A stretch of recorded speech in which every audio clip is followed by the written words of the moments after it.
Et ciao Juventini et bienvenue dans le Tutti Juve. Moi c'est Titou et ça me fait extrêmement plaisir d'être avec vous ce soir pour ce live consacré au débrief d'après-match Salernitana Juventus. Pour en discuter, je serai accompagné de mes fidèles acolytes. Salut Eza. Ça faisait trop longtemps que je t'avais pas eu au téléphone et je t'avais pas vu sur le live. Comment tu vas ma grande? Oh, je suis malade. Euh, Ah ma merde. meuf est malade depuis jeudi, je suis malade moi depuis hier, donc ouais, c'est pas fou quoi. Ça Ouais. va sinon. Ça fait du bien de Ça fait voir une extrêmement victoire plaisir. en notification. Puis il y a des Ouais, choses à tu dire m'étonnes. là pour autre chose. Moi j'ai pas forcément vu le match, donc j'en parlerai pas trop. Mais pour le reste, il y a des choses à dire. Ça tombe bien, ça fait plaisir d'être là. Bah écoute, ce que je te propose, c'est qu'on va commencer par ton sujet, parce que tu n'as pas vu le match, mais au moins c'est un sujet hyper Ouais, intéressant pas de problème. et sur lequel en fait tu as envie d'exprimer. Et puis après, si tu as envie si tu un peu fatigué, quoi que ce soit, tu pourras nous laisser aller te reposer un petit peu. Mais bien évidemment, tu sais très bien que tu Ouais, peux rester ici ad vitam aeternam. Il n'y a pas de problème. Hein. Et avec nous ce soir, on aura aussi Chris. On va un Salut peu comme Chris, la Juve comment tu sur vas mon courant pote? alternatif. Un coup, j'ai un petit regain de forme, et puis le reste du temps, je suis un peu crevé.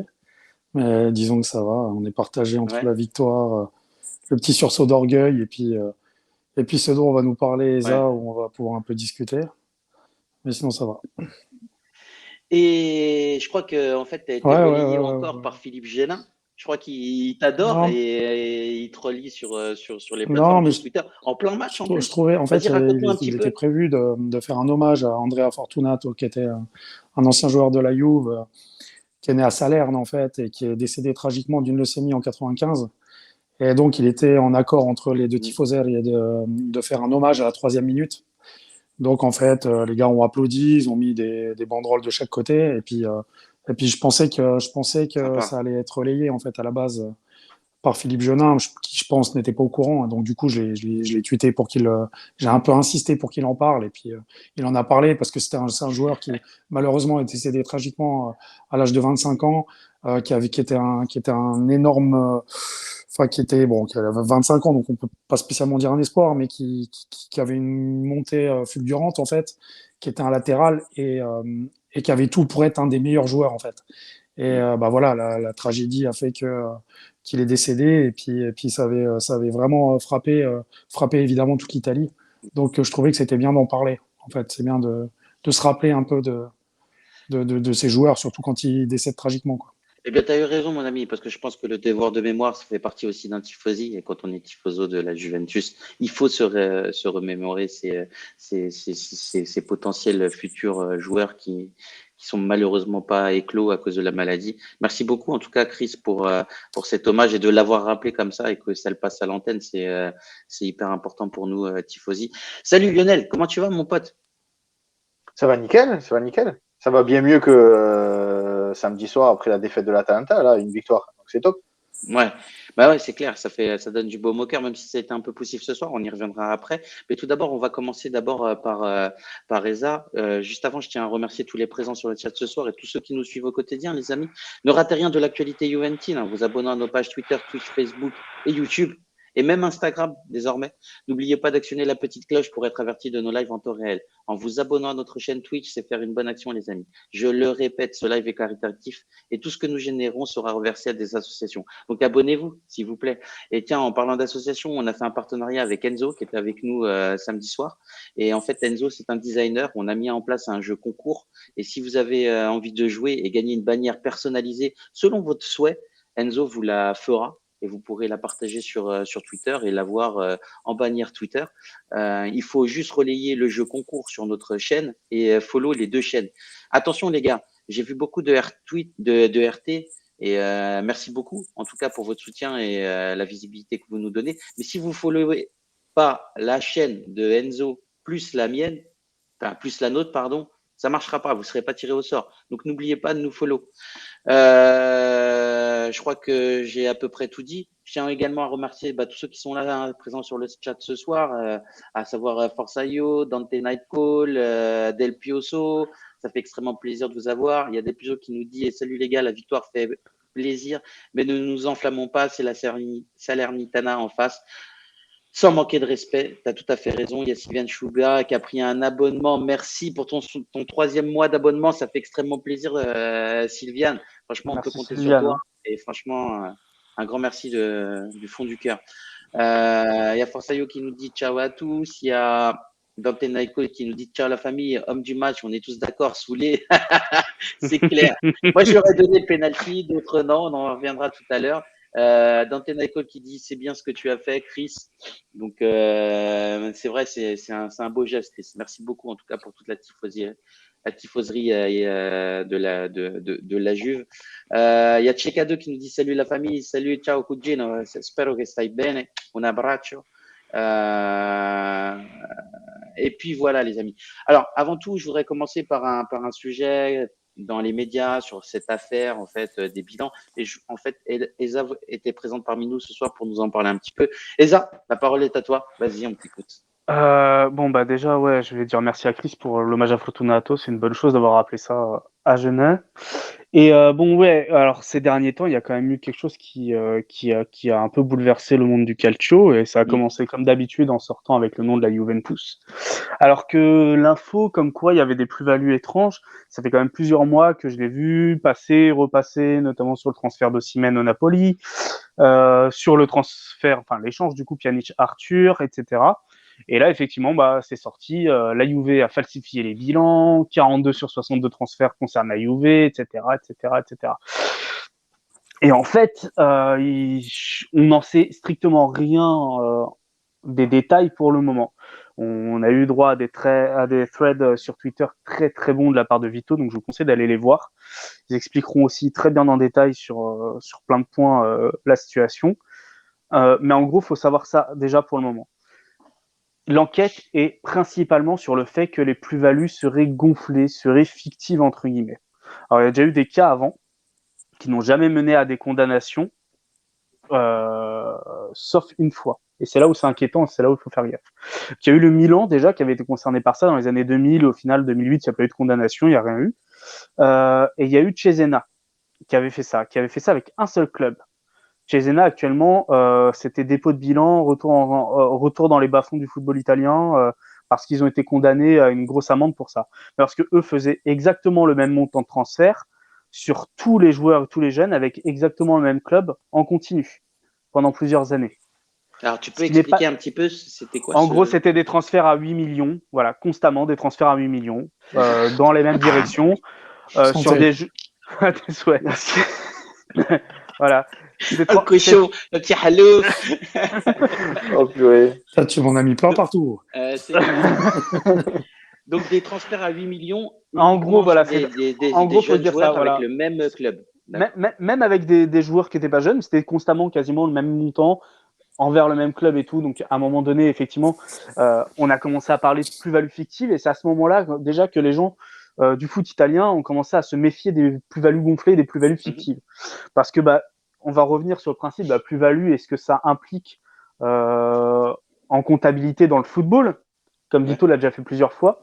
Quand on prend un joueur d'un club à un certain montant, on va dire 40 millions sur un contrat de 4 ans, en réalité, on ne dépense que 10 millions chaque saison pour le montant de l'indemnité de transfert. Je ne vais pas rentrer dans des chiffres bruts, après impôt, avant impôt, net, tout ça, on s'en fiche, mais mettez-vous dans la tête. L'amortissement, en général, voilà, ça veut dire que le joueur est amorti sur 4 ans. C'est ça. À hauteur le joueur de 10 est amorti sur 4 ans. ans. Voilà, exactement. Donc, de toute façon, ça vous permet quoi? De sortir 40 millions alors que vous en avez 10 en poche. Mais dans le même temps, si vous achetez le contrat de ce joueur, parce que oui, il faut se mettre ça dans la tête, quand on achète un joueur, on achète le contrat en fait. L'actif, c'est le contrat. C'est des indemnités de transfert qu'on paye. Donc, quand on paye ces indemnités de transfert au club vendeur, qu'on récupère le joueur, le club vendeur inscrit lui 40 millions. Malgré la valeur résiduelle du joueur encore ou quoi. Donc, ça, c'est important de le savoir. C'est-à-dire que vous, à chaque fois que vous vendez un actif de ce type-là, donc que vous vendez un contrat d'un joueur, vous inscrivez directement la somme. Et c'est là que, par exemple, le transfert Arthur Pjanic intéresse les autorités. C'est-à-dire, est-ce que Pjanic et Arthur valaient vraiment 50 millions, enfin 60 millions chacun? c'est à peu près les sommes qu'il y a eu ou pas. Parce qu'au fait, nous, en vendant Pjanic à 60 millions, on récupère 60 millions cash. Et en prenant Arthur à 60 millions, en fait, on dépense 12 millions, quoi, en gros. Et donc, ça fait une plus-value fictive, entre guillemets. Parce qu'au final, la même somme a été sortie, mais vu qu'il y a un amortissement, on n'est pas obligé de la sortir directement, puisqu'il y a des possibilités de paiement plusieurs fois ou quoi. Donc, d'un point de vue comptable, en fait, il y a une plus-value d'une 50aine de millions d'euros qui est faite.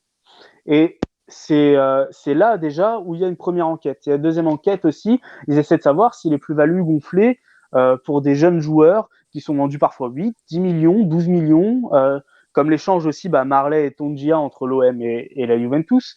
Et si toutes ces petites opérations cumulées les unes aux autres permettent pas d'arriver à un équilibre comptable qui serait entre guillemets faux, puisque c'est des ventes sûrement surévaluées de jeunes joueurs en termes de valeur pure du contrat et de valeur du joueur, et qui permettent en fait de gonfler les montants du bilan comptable pour arriver à l'équilibre. Et là, on peut en revenir à un autre transfert qui est intéressant, c'est celui d'Osimhen au Napoli, où visiblement Napoli n'a dépensé que 36 millions d'euros pour une valeur donnée de 81 millions d'un point de vue comptable au niveau du LOSC. Et tout ça avec des jeunes joueurs qui ont été visiblement surévalués, donc à hauteur de 45 millions en tout, pour 3 jeunes, je crois, plus des jeunes aussi du côté de Lille, pour essayer de faire un espèce de calcul savant sur les plus-values. Et au final, ça a arrangé les deux parties. Sauf qu'il semblerait que Lille a quasiment rien touché sur ces transferts-là. La plupart des joueurs qui étaient soi-disant des jeunes prometteurs, qui valaient donc des dizaines de millions d'euros, jouent maintenant en série C ou en série D ou jouent pas. Donc effectivement, là aussi, il y a une enquête de ce point de vue-là. Maintenant, on va passer sur le côté un peu plus légal de la chose. Concrètement, il y a un club acquéreur, un club vendeur. Donc le club acheteur et le club vendeur se mettent d'accord sur un montant, sur le prix de l'actif, en l'occurrence donc du contrat du joueur. Et il faut que vous reteniez ça. Actuellement, dans le droit européen, que ce soit au niveau du foot ou que ce soit autre part, sauf cas très spécifique, le vendeur décide d'un montant et l'acheteur est d'accord ou non sur le montant, et donc la vente se fait ou non. Donc, d'un point de vue purement légal, il n'y a aucun problème. Après, d'un point de vue moral, on peut se poser la question. Mais sur une base légale, là-dessus, la justice pourra juste voir que, effectivement, sûrement que ça a été gonflé, et décider ensuite, d'un point de vue national ou international, de légiférer spécialement pour le foot ou globalement sur ce point-là. Après, chacun voit ce qu'il veut par rapport à ça. Est-ce que c'est une bonne chose, est-ce que c'est pas une bonne chose ou quoi? Ça, moi, vous connaissez déjà mon avis, j'en ai déjà parlé, donc voilà. Mais d'un point de vue légal, pour le moment, je ne vois strictement rien de répréhensible. Maintenant, ce qui pourrait être arrivé, parce qu'on a aussi entendu ce mot-là, est-ce que c'est un abus de langage de la part des journalistes quand il s'agit de parler de la Juventus? C'est fort possible, mais est-ce que c'est réel? C'est, comme on a parlé avant, c'est une falsification de bilan. Et là, les amis, on arrive sur quelque chose de plus compliqué. Parce qu'une falsification de bilan comptable, ça veut dire inscrire des chiffres qui ne sont pas réels. C'est-à-dire dire qu'on a vendu pour 16 et inscrire 17, ou dire qu'on a acheté pour 15 et inscrire 14, pour arriver à l'équilibre. Donc déjà, il faut savoir que si les dirigeants de la Juventus ont déjà fait ça, c'est des gros cons. Hein. Clairement, ils sont débiles. Parce que ça se voit, ça se repère très facilement entre les entrées réelles d'argent, même si les mouvements financiers se font à travers des virements, des machins, des trucs. C'est clairement pas des pièces qui circulent, hein, mais justement, les traces écrites entre le bilan comptable et les traces écrites sur les virements bancaires se vérifient très facilement. Donc, ils ont littéralement mis la Juventus dans la merde pour arriver à un équilibre comptable. Et ce serait, enfin, franchement, je pense que ce serait là vraiment la connerie du siècle. Et là, effectivement, il y a matière à sanctionner d'un point de vue légal, mais on sort totalement du domaine du foot en termes de sanctions. Là, c'est pas à savoir, avec ce genre de montant et donc ce genre de fraude, à savoir si le club va perdre un scudetto, deux scudetti ou quoi. Hein, là, c'est est-ce que le club va survivre ou pas? Parce que les amendes peuvent être énormes, parce que Exor peut décider de ne plus garder la main dessus. Et surtout, il y a un risque sur la pérennité du board actuel de la Juventus, le board actuel est falsifié ou non. Parce que ça peut être soit commandité par Exor, qui va vouloir les utiliser comme fusibles pour se dédouaner, soit ils n'ont vraiment rien demandé, il n'y a rien eu qui est fait, mais Exor dans le doute et en prévention d'un futur procès ou pendant l'enquête, peut se décider aussi de se séparer du board pour repartir à plat en disant, voyez, nous, on n'a rien fait, on fait les choses clairement, donc on a préféré se séparer. Dans tous les cas, ça sent très mauvais pour la direction de la Juventus. Et s'il y a des falsifications de bilan comptable qui sont avérées, ça peut se sentir très très mauvais pour le club. Alors, si je résume, Esa, excuse-moi, si je synthétise un petit peu. Merci et beaucoup. Puis comme ça, pose des questions si tu as besoin. Et vous trois, d'ailleurs. Ouais, non, mais et sur le chat. Même dans le chat. Hein. Et il y a le chat, il y a Blokta qui nous dit, mais du coup, si les clubs sont d'accord, c'est pas la justice de dire combien coûte un joueur, du coup, qui serait l'arbitre de tout ça, transfert market? Alors, si je synthétise ce que tu viens de dire, c'est qu'il y a des clubs, un club A et un club B, qui se mettent d'accord sur le montant d'un joueur qui est un montant supérieur à la valeur du joueur, et ça fait monter les actifs de chaque joueur, de chaque club, pour pouvoir générer de l'argent. C'est un gonflement. On peut appeler ça sur le marché un marché économique, on peut dire ça que c'est une bulle financière qui est en train de se créer sur des fausses valeurs, et ça n'existe pas. Donc, il crée fictivement de la valeur. Ça, c'est le premier cas qu'Eza a dit. Le deuxième cas, c'est je vends mon joueur 40 millions d'euros, mais sur mon bilan, j'ai inscrit 50 millions d'euros. Et du coup, lorsqu'on voit les traces financières qui arrivent pour paiement, il y a marqué 40 millions d'euros, et sur ton bilan, tu as marqué 50 millions d'euros. Donc, tu fais gonfler aussi ton bilan comptable. Ça, c'est très rapidement, décelable, en tout cas par les autorités financières. Donc, on est soit dans le premier cas, soit dans le deuxième cas. Dans le premier cas, où on donne une mauvaise valeur financière à un actif, à savoir un joueur, on fait gonfler la bulle financière. Et ça, il n'y a aucune autorité aujourd'hui qui dit, bah voilà, tel joueur, il doit valoir tant. S'il y a deux clubs qui se mettent d'accord pour dire, ok, bah moi, mon joueur, je le valorise à 50 millions et on se l'échange contre un autre joueur qui vaut 50 millions et que dans ton actif, tu mets 50 millions, logiquement, normalement, on risque rien. C'est un peu ce qui s'est fait. C'est un peu ce qui s'est fait sur le transfert de Pjanic chez Arthur. Arthur qui valait 70, Pjanic qui valait 50. On a récupéré 20 millions et un joueur. Est-ce que, à un moment donné, les autorités vont dire non, mais non, ça, c'est plus possible parce qu'en fait, vous vendez des joueurs à, par exemple, 100 millions d'euros alors qu'ils en valent que 20 et que ça respecte pas le marché. Peut-être qu'ils vont légiférer pour mettre des verrous et dire bon, maintenant, la valeur des joueurs, on va la fixer par une autorité. Et c'est ça la réponse à ta question, Thomas, Blokta, c'est qu'aujourd'hui, on ne sait pas, il y a un flou juridique à partir de là. En revanche, si on est dans le deuxième cas, là où en fait tu mets des mauvais chiffres dans ton bilan comptable, tu dis que tu l'as vendu 40 et dans ton bilan comptable, tu dis que tu l'as vendu 50 millions, là, il faut vraiment être con, tu vois, c'est une erreur de débutant. La réflexion d'ESA, c'est de se dire, on sait qu'il y a une guerre entre les Agnelli et Elkann. Elkann, c'est le patron du groupe Exor, auquel appartient la Juventus, et le président, c'est Agnelli, le président de la Juventus, qui est le cousin d'Elkann, du patron du groupe. On sait qu'Elkann, aujourd'hui, il essaye de virer son cousin, Agnelli. Peut-être, est-ce que c'est une guerre interne ou pas? Comme l'a dit très judicieusement Chris, c'est que la Stampa, donc des journaux, etc., appartiennent à Exor, et que c'est eux qui ont sorti en premier l'histoire. Alors, si on refait l'histoire, comment ça se fait qu'il y a un patron Ils ont tapé sur Agnelli, en fait. qui est président d'un journal, qui sort l'histoire contre son cousin. Moi, j'ai l'impression que c'est un peu Dallas, le truc. Et que peut-être qu'il y a un problème financier etc. Et ça, c'est peut-être. Et ça sort au moment de l'augmentation de capital, comme par hasard aussi. Ça sort au moment de l'augmentation de capital où on revient à zéro pour dire bon, bah maintenant, on veut une nouvelle direction. Mais aussi, ça sort là au moment où Elkann, on sait qu'il veut virer Agnelli, il veut mettre ses hommes à lui à la Juventus. Donc, dans toute cette histoire et dans tout cet imbroglio, j'ai l'impression qu'en fait, il y a une vraie guerre médiatique qui est contrôlée par Elkann et ses journaux contre Agnelli et son board.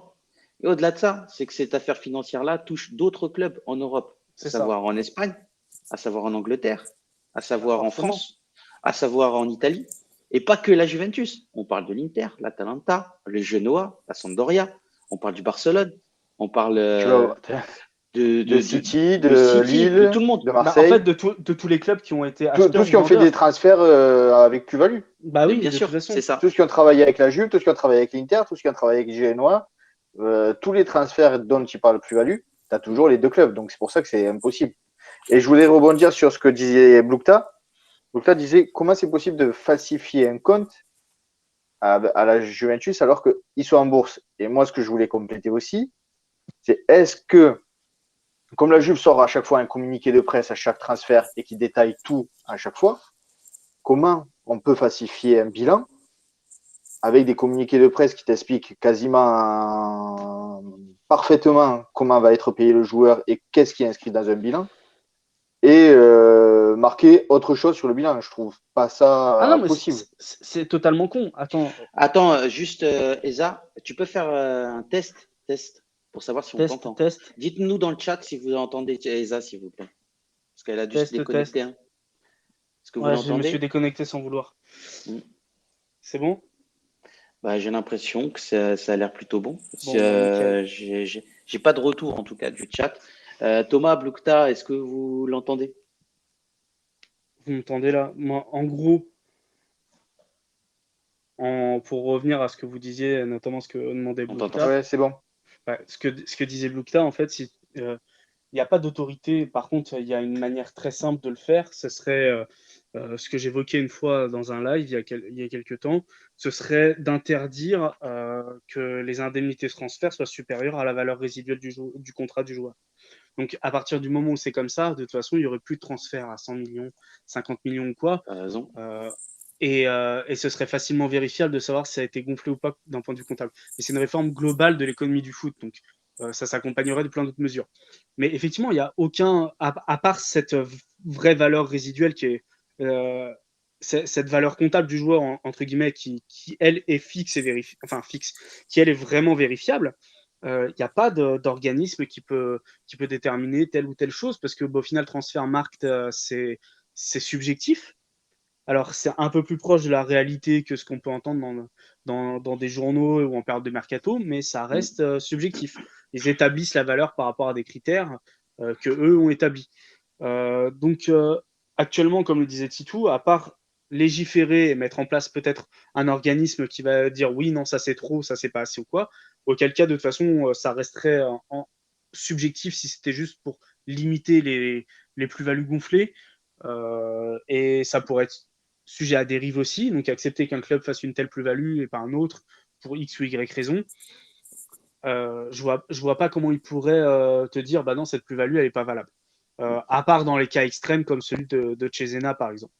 Et ce que disait Lionel sur c'est le deuxième point sur lequel je voulais revenir, il y en a un troisième après. Ce que disait Lionel par rapport à comment dire, à la bourse et au communiqué de presse. Ouais, au communiqué de presse et à la falsification. Effectivement, pour moi, la falsification, je pense que c'est un abus de langage. Parce que c'était des plus-values financières, qu'il y a eu un moment, il y a eu comptable qui a été dit là-dedans, et les gens, vu que c'était la Juventus, ils se sont emballés, ils ont parlé de falsification, etc. Pour moi, il n'y en a pas eu parce que, effectivement, comme tu le soulignes, des communiqués de presse à chaque fois, il y a le détail des transactions, le mode de paiement, combien de fois, sur combien d'années et tout. S'ils l'ont vraiment fait, que ce soit un ordre direct d'Exor ou pas, c'est vraiment des abrutis. Et ils méritent de se casser. Parce qu'au bout d'un moment, c'est débile. Voilà. Donc moi, je suis sûr qu'il n'y a pas. Maintenant, si jamais il y a, bah, faudra assumer. Après, si jamais il y a faute, donc il faut que il faut prier. Mais bien sûr. Il faut prier parce que les amendes sont en centaines de millions d'euros, hein, les gars. Le club il coule. Enfin, ça, faut être conscient de ça. Hein. Donc, c'est pour ça que je trouve ça énorme que Agnelli, malgré tous les défauts que je lui trouve, ça va être très bien que je l'aime pas. Ça me paraît énorme qu'il ait fait ça, qu'il ait laissé faire ça.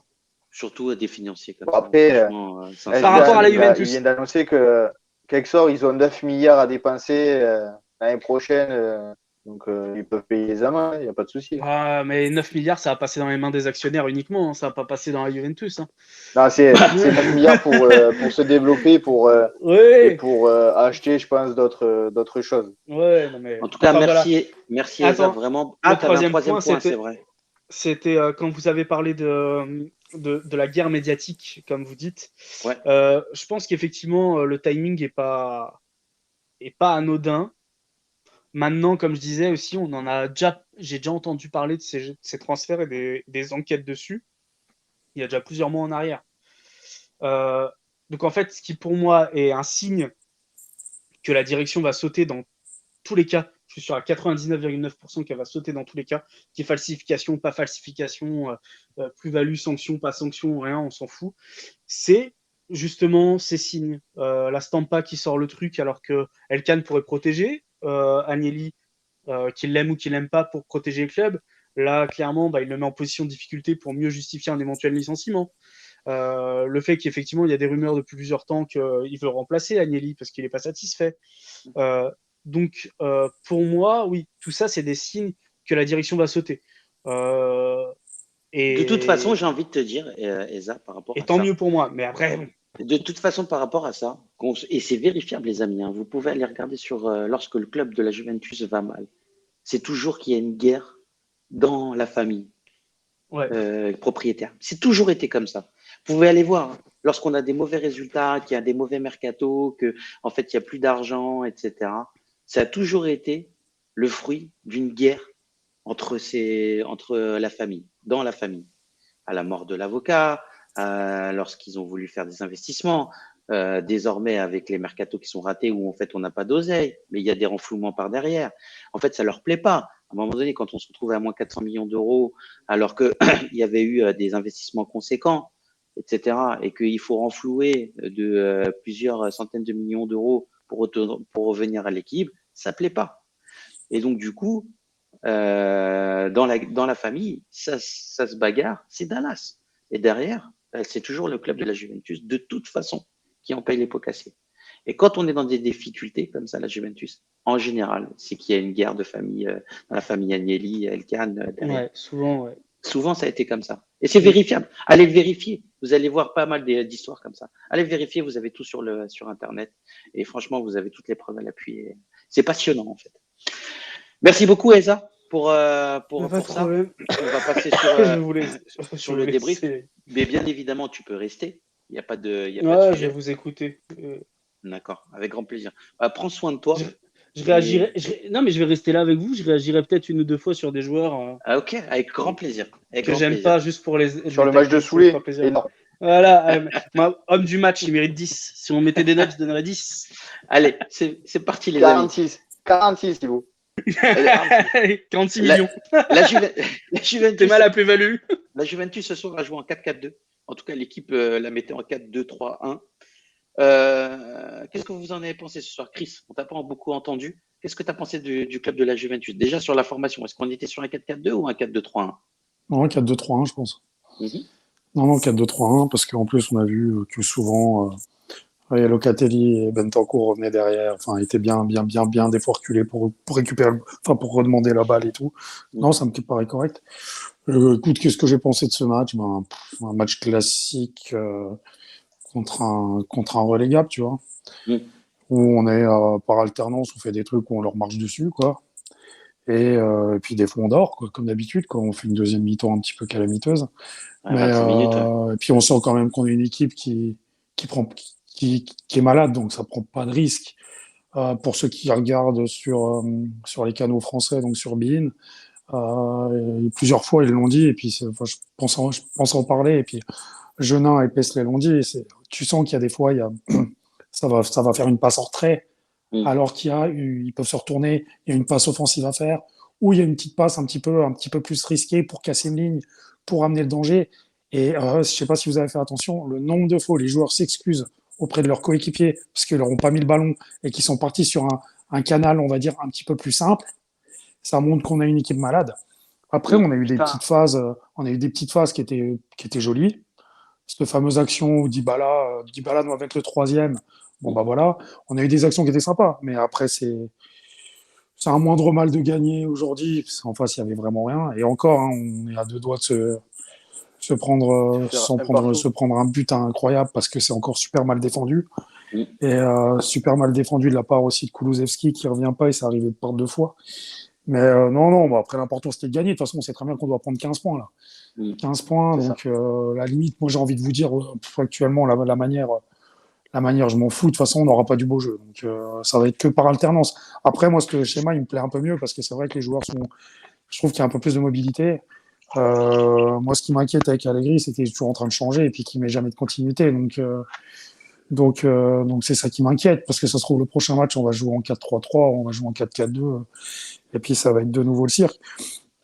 Donc voilà, non, je suis satisfait. C'est la moindre des choses de battre la Salernitana. Après, il y a pas besoin de, il y a pas, on va pas faire la bringue pour ça, hein. Mm. Toi, Lionel, ton analyse sur sur la situation, enfin sur le match plutôt? Bah ouais, c'est un match sérieux dans l'ensemble où il y a eu oui, 10-15 minutes en seconde mi-temps où le jeu a été un petit peu plus en difficulté sur justement cette action de Ranieri qui peut faire un partout. Et on peut voir quand même sur cette action que on dit que la chance s'attire. Et là, tu vois que Chiellini, le ballon, il touche le ballon, c'est contré, ça part sur l'attaquant qui lui rate la reprise, qui repart sur il n'y avait rien qui allait en fait sur cette action. Ranieri il récupère le ballon, en fait, c'est une chance énorme. Mm. Donc C'est vrai. on voit que la Juve, comme disait Chris, est malade. Moi, ce qui m'a un peu saoulé sur ce match, c'est que ça faisait les longueurs de terrain à chaque fois. On ne pouvait pas faire une passe en profondeur. Il fallait partir de la droite, aller complètement à gauche pour repartir à droite. On aurait dit un match de handball. On aurait dit le Barça de l'époque, sauf qu'on n'était pas dangereux. On faisait que Alors des passes j'ai une latérales. question pour toi. Est-ce que c'est relatif en fait? Le Barça de l'époque était pas dangereux. Est-ce que c'est relatif ça Si, justement à quand tu lançais un... Messi et tout, c'était pas pareil que Parce qu'il y nous. avait Messi. Alors moi j'ai une question par rapport à ça. Est-ce que c'est relatif à un schéma de jeu, donc à un 4-4-2, ou c'est relatif plutôt au lieu du schéma à une animation de jeu? Alors moi, franchement, je me disais qu'en fait, c'était des situations apprises par cœur, presque, parce que c'était Donc on parle pas, boum, ça d'animation allait alors. sur le côté, et il y avait pas de passe, comment dire, qui était pas prévu en fait. C'était boum, je passais, je savais qu'il fallait que je la passe à gauche, je passais à gauche. Celui qui était au milieu, il continue, tu vois, il continue le trajet. Il n'y avait pas d'un moment donné où ça bloque et ça part Alors ailleurs. Et je me disais, putain, on mais a c'est des vu choses qui se répètent pendant les entraînements, mais oui. qui servent à rien en fait.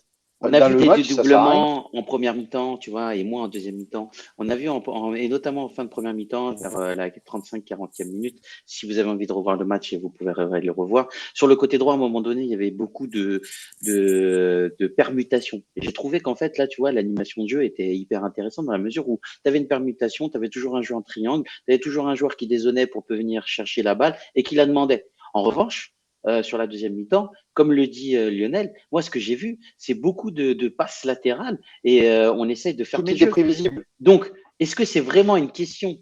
Parce que ça, c'est hyper important et j'en ai parlé un peu sur le live d'Amine, mais je ne pouvais pas m'exprimer puisque j'étais en chat. Euh, Amine, de son côté, lui, il disait, bah voilà, on doit partir sur un 4-2-3-1 ou changer parce qu'il y en a marre du 4-4-2. Ok, ça, je peux le comprendre.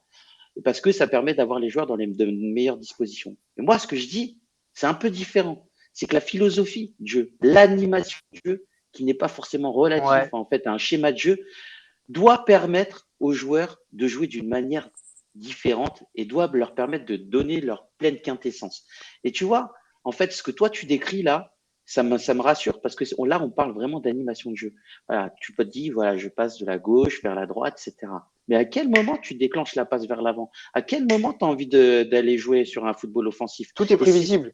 Exactement. Tout est prévisible. Il n'y a pas de moment où il y a un petit décalage qui est fait et où ça Exactement. déséquilibre la Ouais. défense. C'est exactement ça, tu vois. Je voudrais juste réagir parce qu'en fait, pour deux raisons. Déjà, ça me rend ouf parce que je vous écoute tous les trois et en fait, j'ai pas vu le match, mais je sais déjà comment il s'est déroulé. Et en fait, ça, c'est triste parce qu'en fait, ça ressemble à tous les matchs depuis le début de saison presque et ça ressemble Exactement, à Liaison. la même Exactement. maladie que ce qu'on dit depuis des mois et des mois, en fait. Et je suis d'accord avec vous, on le disait quand on avait des gens qui disaient faut passer au 4-3-3 quand c'était Pirlo, quand c'était, alors que le 4-3-3 de Sarri disait faut passer en 4-4-2, et que le 4-3-3 de machin, il disait faut passer en 4-4-2, en 4-3-2-1, en 4-2-3-1, en 4 machin, en 4 bidule. Et en fait, ça change rien parce que s'il n'y a pas d'animation, s'il n'y a pas de capacité à changer le rythme, à déclencher la passe en profondeur, à déclencher l'appel, tout ça, tu peux même faire un 0-3-6, ce que tu veux comme schéma de merde, ça ne changera rien. Exactement. En fait, le cœur du problème est là. Alors, est-ce que les joueurs ne sont pas capables de jouer ensemble? Est-ce que au bout de 6 mercato, enfin 7, parce que même la dernière année d'Allegri a été dégueulasse en termes d'animation. Est-ce Oui, c'est que dans ce truc. voilà, c'est ça, en 7-8 mercato, on n'est pas capable de corriger ça? Est-ce que le problème est si profond qu'en fait, faut faire quoi? Faut virer les 25 joueurs et changer? C'est à un moment donné, on en vient à se poser des questions absurdes, tout simplement parce que je pense que c'est un mélange de tout, mais surtout qu'il y a personne qui est là pour les remettre en place. Moi, psychologiquement, il faut les remettre en place. Alors moi, ce que j'ai l'impression, en fait, en tout cas, c'est que à force d'essayer de prendre le moins de risques possible, on perd l'instinct du football. Et les amis, ça c'est hyper Ah oui, important. ça, On oui, on doit jouer sûr. de manière instinctive. On doit créer le football. D'abord, on l'apprend. On ne doit pas le réinventer, mais à ce niveau-là, il faut le créer. Et aujourd'hui, c'est ce qu'on a vu. C'était une Juve qui était malade. C'est une Juve qui a dominé les débats avec Déjà en première 74. mi-temps, à la fin de la première mi-temps, ils avaient 78%. Eh ben, on finit le match avec 64%, 74% de possession de balle. Donc, on l'a dominé avec 817 passes. Encore une fois, 759 passes réussies, à environ 20 tirs réalisés, 10 occasions, des occasions franches, un pénalty raté, etc. Sauf que, en fait, on voit une Juve malade. Et quand on voit une Juve malade, c'est ce qu'on voit. C'est beaucoup de latéralité, c'est une passe vers l'arrière parce qu'on sait qu'on veut pas la perdre vers l'avant, pas de prise de risque. C'est ça le problème. Ouais, exactement. C'est que le milieu de terrain prend aucun risque. Ça, par contre, c'est symptomatique d'Allegri. Allegri, sa dernière saison, c'était ça. Hein. Enfin, sa dernière saison et demie même et tout, c'était ça. C'était, je ne veux absolument plus prendre de risques. C'était caricatural. Et j'ai peur, on avait peur pour certains qui reviennent avec ce genre d'idées. Et malheureusement, il les met en place. Alors, est-ce qu'il les met en place par choix? Est-ce qu'il les met en place par contrainte parce qu'il peut pas faire ce qu'il veut avec le groupe? Reste qu'il les met en place. Après, comme disait Forzario dans le chat, je pense que, et je suis complètement d'accord avec lui, je pense que l'équipe n'est pas équilibrée. C'est une addition de joueurs et l'équipe, c'est pas une équipe en fait. L'équipe n'est pas équilibrée. Pendant 6-7 mercato, on n'a pas arrangé ça. Pourquoi? Parce qu'on a fait des mercatos d'opportunités, et pas des mercatos pour améliorer l'équipe. Tout à fait. Les mercatos ont souvent été dégueulasses. Mais le truc, c'est que, ok, peut-être qu'on a un groupe qui est pas parfait, mais ça reste que c'est pas des mecs qui savent pas contrôler un ballon pour la plupart. Donc, tu devrais réussir à mettre une animation qui est pas rigide et surtout une animation tout court parce que tu peux pas rester stérile à 30 mètres du but. Merci, Eza. Franchement, merci. Je veux dire, je suis hyper content que tu le dises. Dybala, Morata, qui tu veux au final, même Bentancur ou quoi. Bentancur, c'est un des mecs qui a le plus de verticalité. Alors oui, il loupe une grosse partie de ses passes, il a des lacunes sur plein de trucs, mais tu ne peux pas me dire qu'avec Locatelli, Rabiot, Koulou, machin et tout, t'arrives pas à faire un semblant de jeu vers l'avant, ou en tout cas d'animation offensive, de déclencher quelque chose. Il y a un truc supplémentaire. Et alors, peut-être que c'est pas juste un truc tactique, hein, peut-être que c'est un problème psychologique, peut-être que c'est un problème d'ambiance, peut-être que c'est structurel. Ça en devient en fait. À force de perdre, etc., tu deviens incertain et tu essaies de sécuriser tes passes. Et ça rend un jeu stérile. Je vais lire un peu le chat quand même, les amis. Donc, il y a Sofiane Juve qui dit « Oh, vous êtes dur, on veut, au vu du Oura, on a vu du Oura football. » Enfin, je ne sais pas ce que tu appelles du Oura football, mais en tout cas, moi, je n'ai pas vu du calcio champagne hein, ce soir. Il y a Dante Naiko qui nous dit Kulusevski doit faire un saut de qualité mentalement. Il n'a pas le du tigre. Mais j'ai l'impression qu'en fait, par rapport à ce qu'on dit, tu sais, Dante Naiko, c'est qu'il y a beaucoup de joueurs qui doivent faire le saut de qualité mentale, comme tu dis ça. Il y a Sofiane Juve qui nous dit c'est un peu mieux, mais franchement, c'est la Salernitana. Heureusement qu'on gagne, on dirait la Roma. Je suis complètement d'accord avec toi sur ça. Si la Salernitana, oui, mais non, la Salernitana, c'est un argument que je suis pas d'accord. On a perdu en début de saison contre Empoli en montrant rien. On a fait des dégueulasses contre des promus, des relais. Non, c'est la Salernitana, comme tous les autres, tu dois gagner. C'était un peu de réussite, ça fait 4-0 à la fin du match. Voilà, ouais, non, je suis pas. Non. Il y a le problème.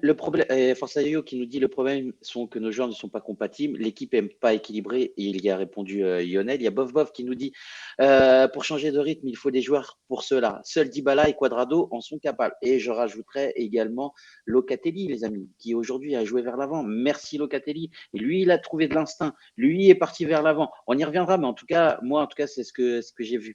Il y a Sofiane qui dit t'enlèves 5 joueurs et le reste ne sont pas d'Ayoub. Bah, c'est ce qu'on tue à se dire depuis pas mal de temps. C'est que de toute façon, il y a beaucoup de joueurs qui vont être à vendre et qui vont partir pour le mercato et qu'il faudrait les remplacer pour pouvoir équilibrer cet effectif et le rendre beaucoup plus qualitatif. Mais attention au mercato parce qu'on sait qu'on a un board qui est pas le meilleur sur ça. Il y a Soufiane qui nous dit exactement aussi Pellegrini à côté de Sandro, la lumière, ça montre le niveau. Moi, c'est vrai que j'ai trouvé qu'il a fait plutôt un beau match, mais on va revenir à ligne par ligne et on y reviendra.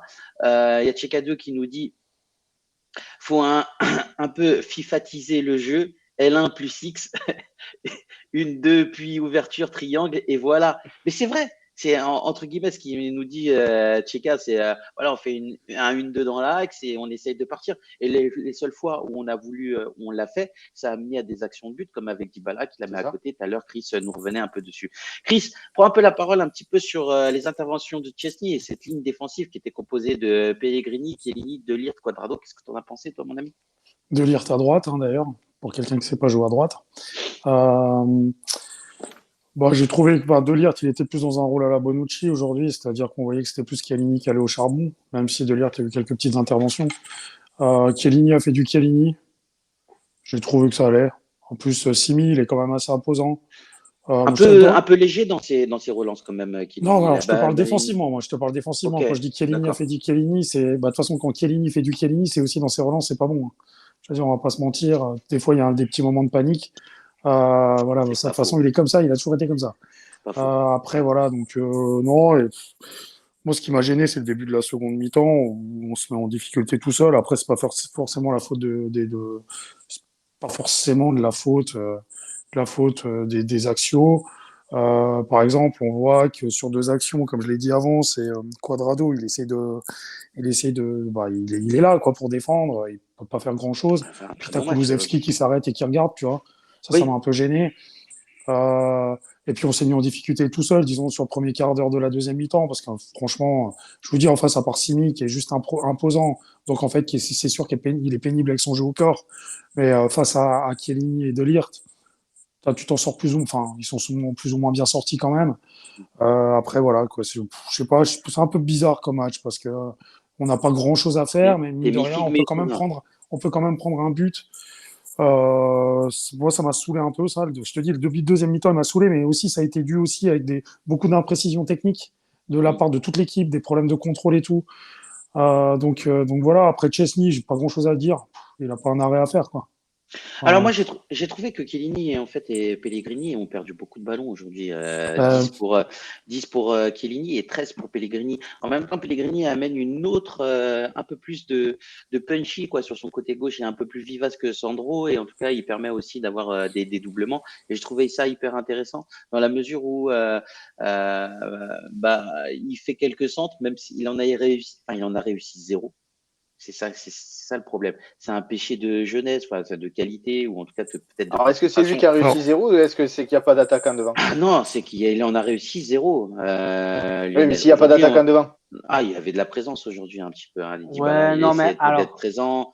Il y avait Keane aussi qui était présent.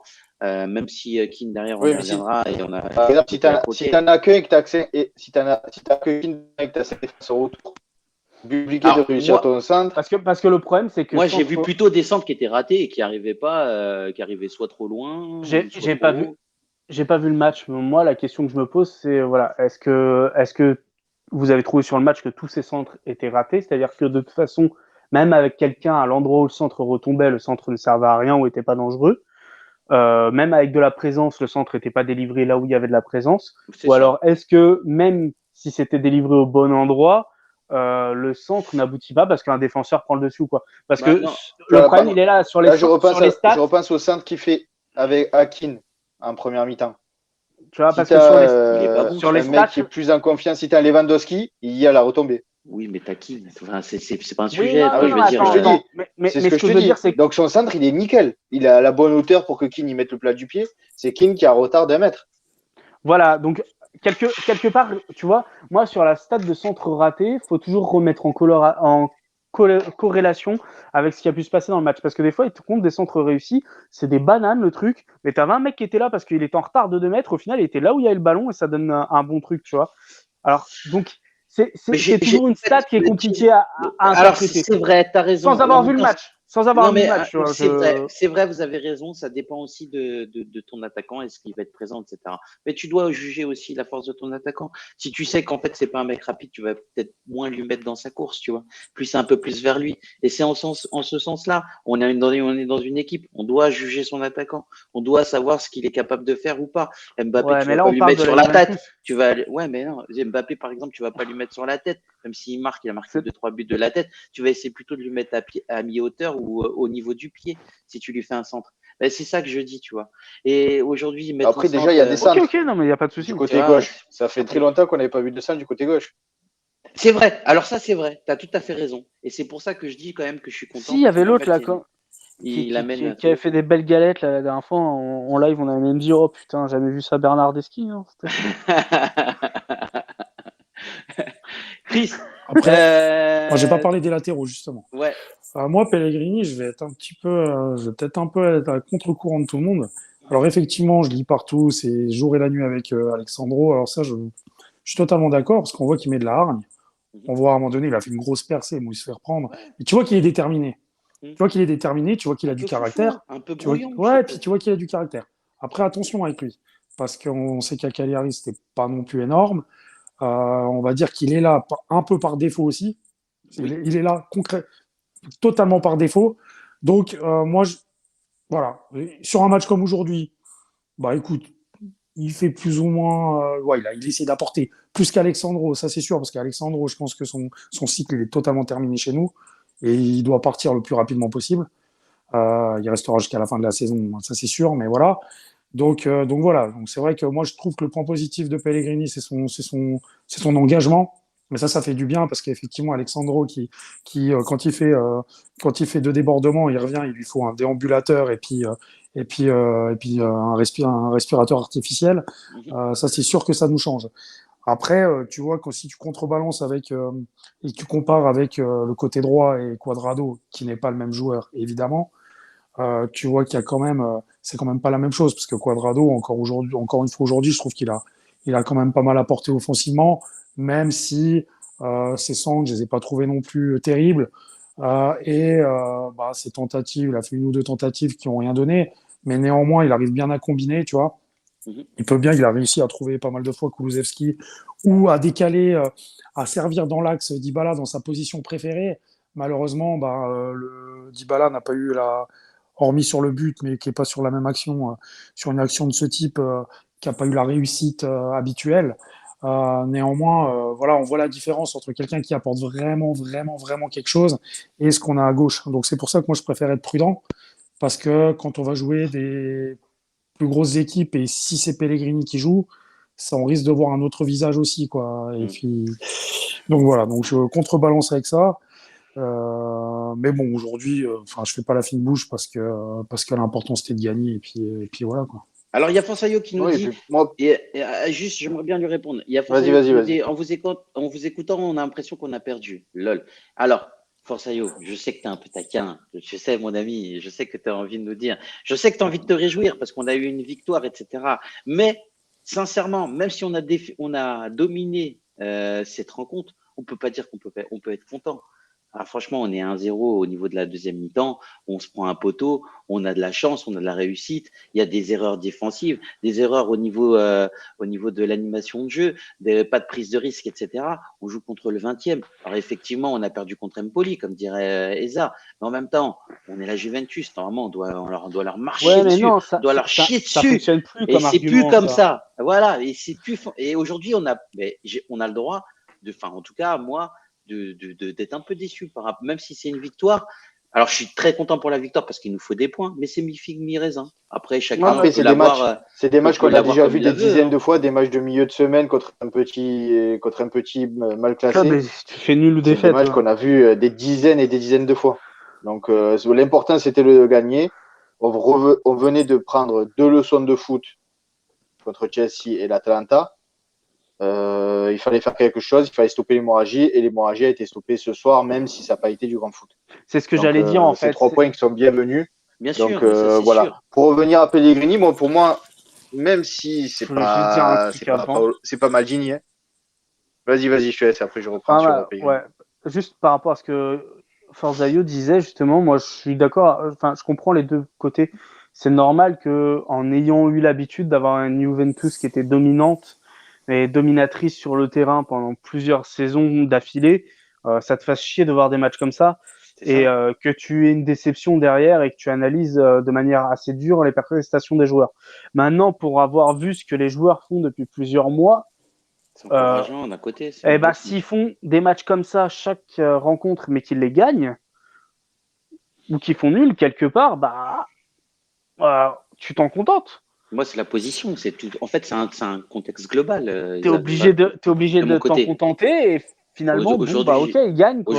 Ouais, mais voilà, c'est ça. C'est exactement ça. Aujourd'hui, je m'en contente parce qu'en fait, on gagne, on prend les 3 points. Et d'un point de vue global, où on est 7e en étant la Juventus, tu vois, ça me pique. Ça me pique au cœur. Ouais, bah ouais, non, mais je comprends, en fait, mais ça arrivera je suis partagé. Je suis partagé, mais et je comprends, il y en a. Enfin, je préférerais être enthousiaste. Et franchement, si vous êtes pour moi, c'est tant mieux. Tu vois, vous allez me tirer vers le haut, quoi. Regardez les commentaires sur les réseaux sociaux. Vous, je sais pas, les gars. Moi, en tout cas, j'ai un groupe WhatsApp avec des potes avec qui je vais au stade. Moi, j'ai pas trop participé avec eux. Attends, mais là, on parle de la Juventus, on parle pas de Metz. Hein. Vous êtes nuls. Hein. T'as pas perdu un derby, toi? On l'a gagné 1-0. Bien joué. Non, le truc, c'est qu'on voit beaucoup de sarcasme de tout le monde, en fait. Moi, je vois le groupe que j'ai avec des potes. La fin du match, j'ai l'impression qu'on l'a perdu. Donc, je comprends ce que dit Yo en disant, attendez, les gars, on va pas s'ouvrir les veines ce soir. Ça, je suis bien d'accord. Mais le problème, c'est qu'on est dans une situation d'une saison qui est complètement foirée. Qui est pas loin d'être catastrophique en plus avec les histoires qui commencent à arriver sur le dos. Donc malheureusement, une victoire contre le 20e de la sorte, objectivement, c'est vrai que moi j'ai du mal à me taper le cul par terre en fait concrètement. Donc non, enfin il y a pas d'être déprimé ce soir, ça évidemment. Mais là, on est sur un cumul de choses qui nous tombent dessus, et que ce soit du sportif ou même de l'extra-sportif, qui font qu'on n'arrive pas à avoir le sourire, quoi, concrètement. Et puis on est dans le jugement, on est dans un jugement qui est toujours un peu plus critique, de par le fait qu'on est la Juve et de par le fait on n'a pas le droit d'être à cette position actuellement, quoi.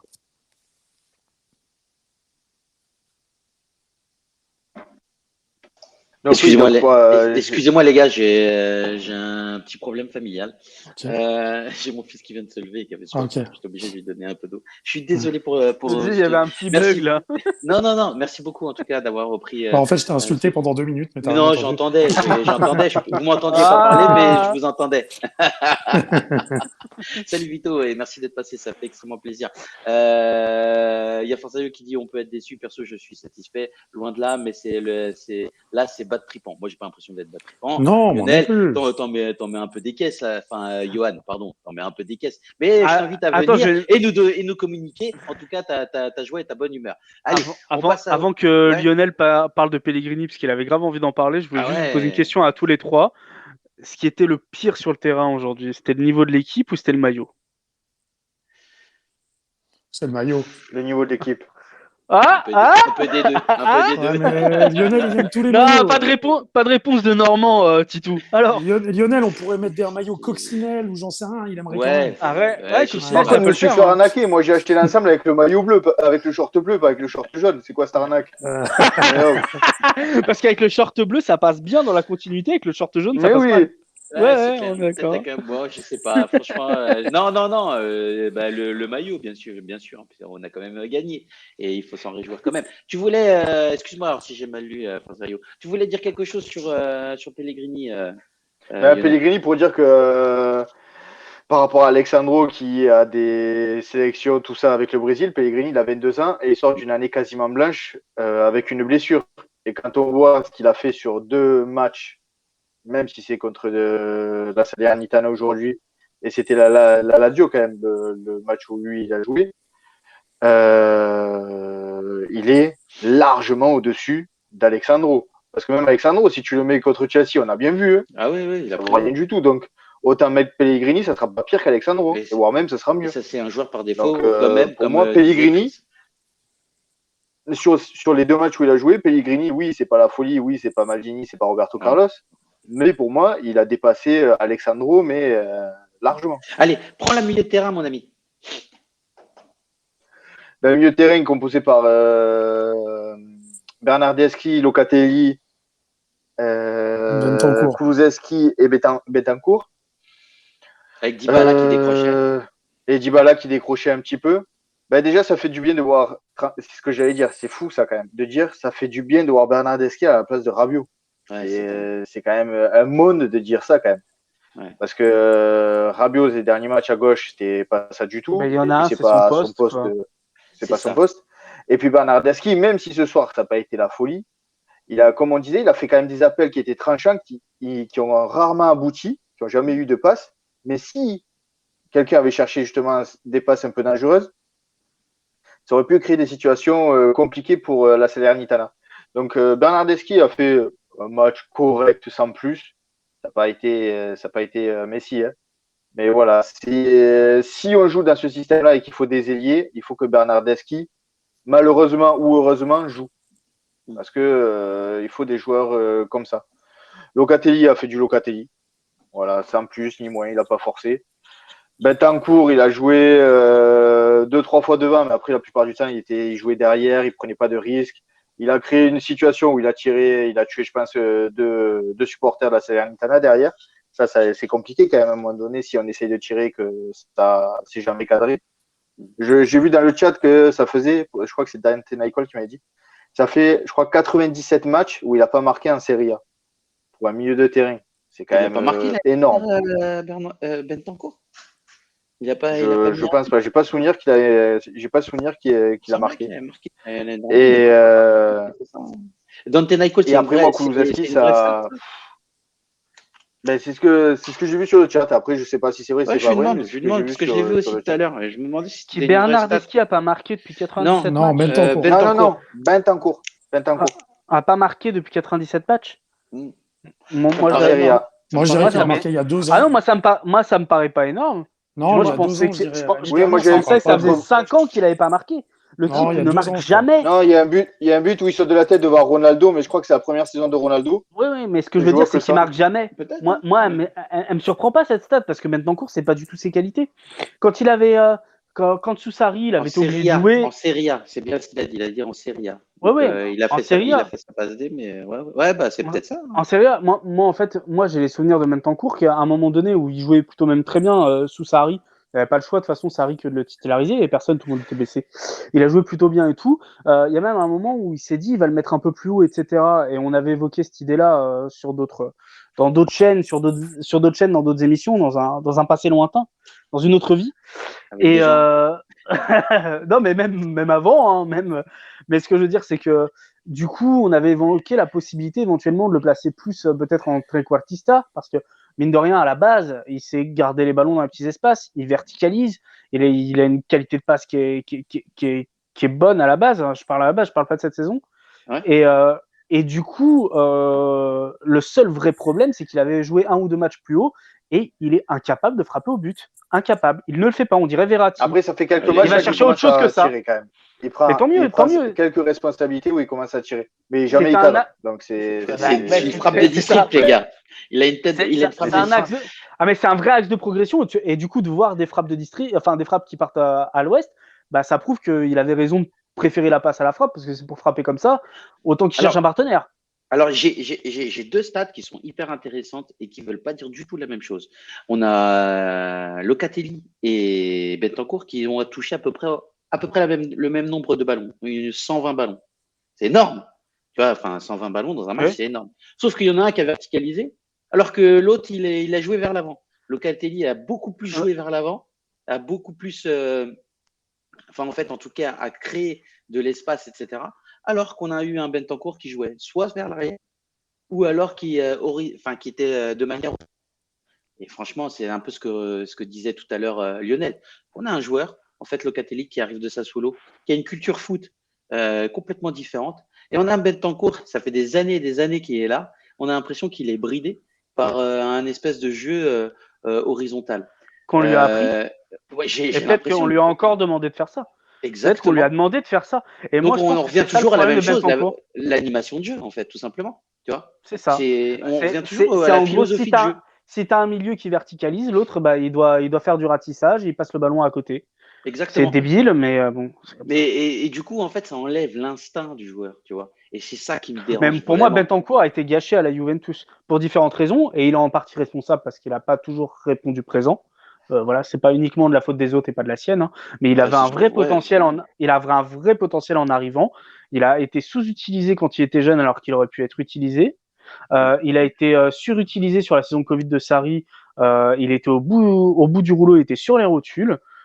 Du coup, il fait une saison en dents de scie la saison dernière. Et là, bah, on le bride totalement sur ses capacités. C'est celui qui verticalise le mieux, parce que Locatelli verticalise bien aussi, mais Bentancur, c'est naturel. Même quand il jouait mal, bah, c'est pas s'il les faisait vers l'avant. Alors, il les ratait peut-être pour beaucoup, mais il les faisait vers l'avant. De le voir faire des passes à 10 mètres latérales, c'est triste. C'est triste. Chris, toi, ton sentiment un petit peu sur Locatelli, voire même les autres milieux? Qu'est-ce que tu as aimé? Première mi-temps, première partie de mi-temps, je trouvais qu'il descendait très bas pour demander le ballon. Du coup, ça faisait que Dybala redescendait lui aussi dans une zone qui était plus propice à Locatelli ou Bentancur. Ça m'a un peu gêné. Après, ça s'est un peu rectifié. Ça s'est un peu rectifié là où on a commencé à appuyer, en fait, là où on a commencé à être vraiment dangereux, où d'ailleurs on marque.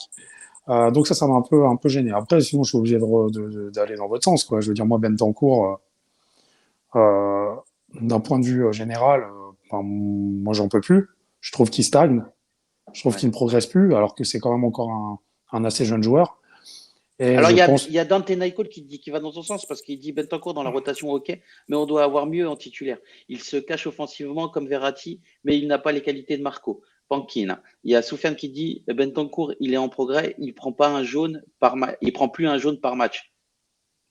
ouais, bon, après, à la limite, c'est un truc qu'on pourrait lui accorder, c'est d'être agressif des fois sur le porteur du ballon. Donc, s'il commence à plus l'être, bon, je parle pas de ce soir, hein, c'est juste pour répondre. Mais bon, donc, pour moi, il progresse plus. Pour moi, il doit partir aussi.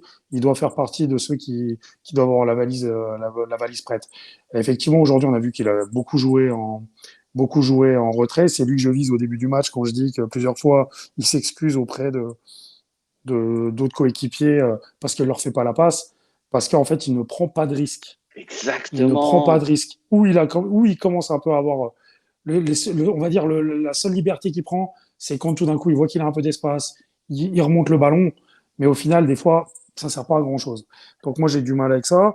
Locatelli, ben voilà, comme dit Lionel, il a pas forcé son talent, disons qu'il a joué, enfin, voilà, Il a fait tu vois, il a fait quelques quelques trucs petits. sympas. Ah, attention, hein, à un moment donné, c'est un des seuls Ouais, que j'ai vu s'insérer quand il était ouais, Mazzala. ouais, non, C'était bien sûr. des redoublements avec Dybala. Je trouvais franchement que c'était un joueur judicieux aujourd'hui, un Mais vrai flash tournant, comme il tu aurait vois, dû l'être en non, fait. mais tu vois déjà il va déjà plus vite que Bentancur avec le ballon.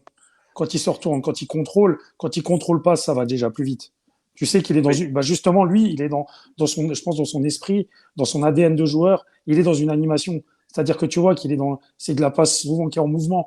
Tu vois, oui, Bentancur, souvent, les passes qu'il fait, il a c'est bon, vrai. après, c'est son jeu qui est un peu comme ça, mais, une forme tu vois, de nonchalance et petite passe latérale terminée. Et ça, ça me gêne. Et pour moi, je trouve que c'est des joueurs qui sont finalement pas complémentaires, tu vois. Bah, Mais t'as pas tort, mais attention, Bentancur, il a un beau jeu long et il le met pas à profit. Et ça, c'est c'est dommage. Il ça. le met moins à Et profit. je voulais rebondir une dernière fois là-dessus. J'ai vu 2 tweets passer là à l'instant qui étaient en rapport avec ça, avec la question qu'on se posait, c'est est-ce qu'il n'est pas bridé par quelque chose. Et là, en l'occurrence cette saison, par l'entraîneur, parce que bah on voit qu'Allegri quand même, il y a le deuxième but, et son réflexe, c'est de faire rentrer Rabiot à la place Bernardeschi. Bah, Rabiot, c'est pas Ouais, mais son poste.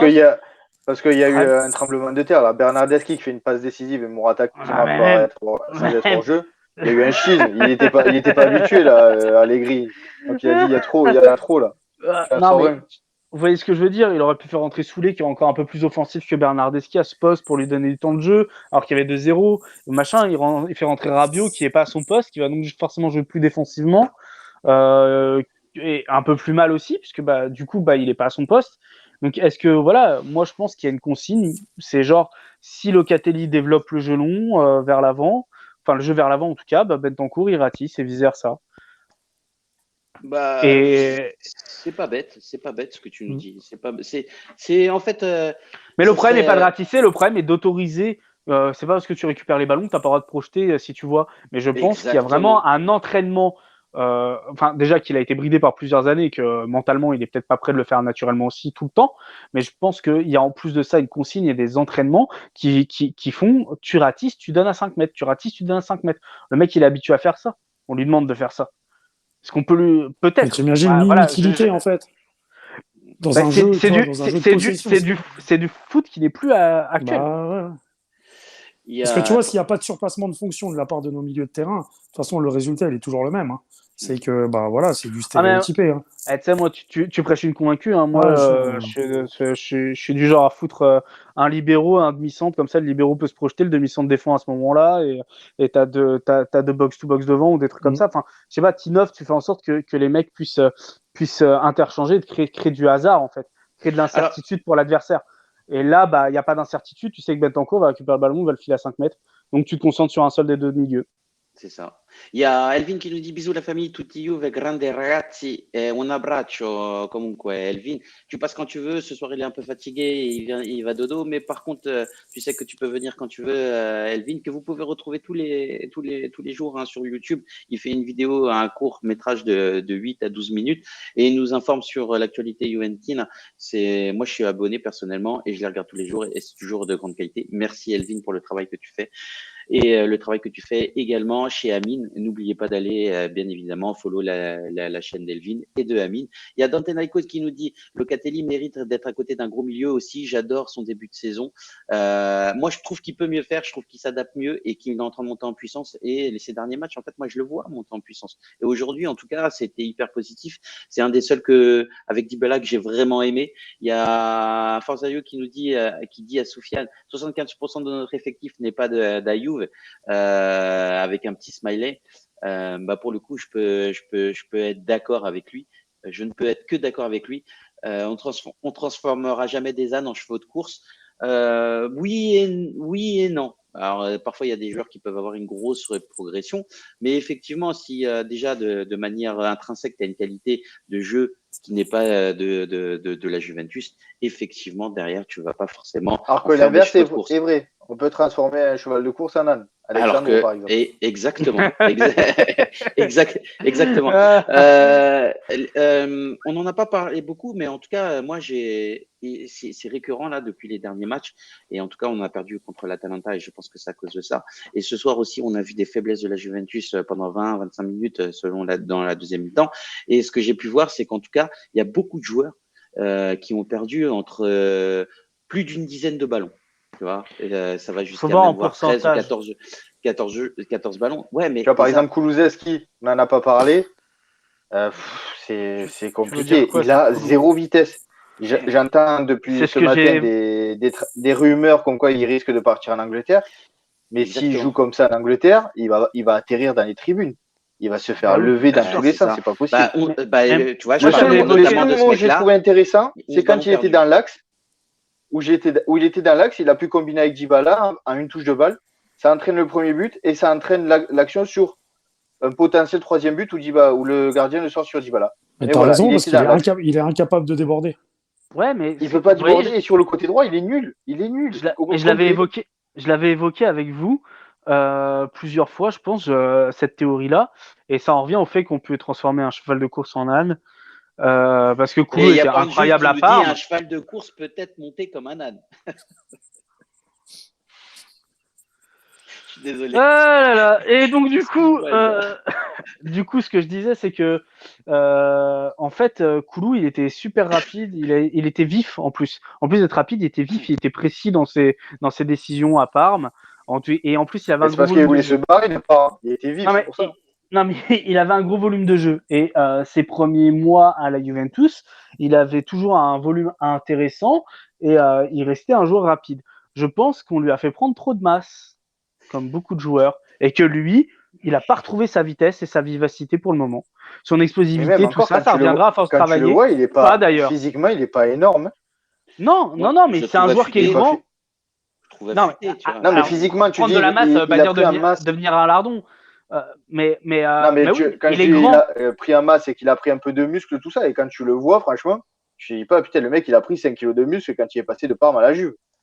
Bah, peut-être qu'on voit mal peut-être qu'on voit mal à l'écran ou quoi, je sais pas, peut-être que j'ai tort, hein, mais ce que je veux dire, c'est que pour moi, c'est une explication possible parce qu'on l'a déjà vu plusieurs fois, que des joueurs un peu jeunes comme ça et tout, ils arrivent, on leur fait prendre de la masse parce qu'on aime bien qu'il y ait un peu plus de poids, machin et tout, et physiquement, ils prennent du muscle, sauf que leur corps encaisse pas forcément pareil, et du coup, au niveau vivacité, bah, ça se ressent, quoi.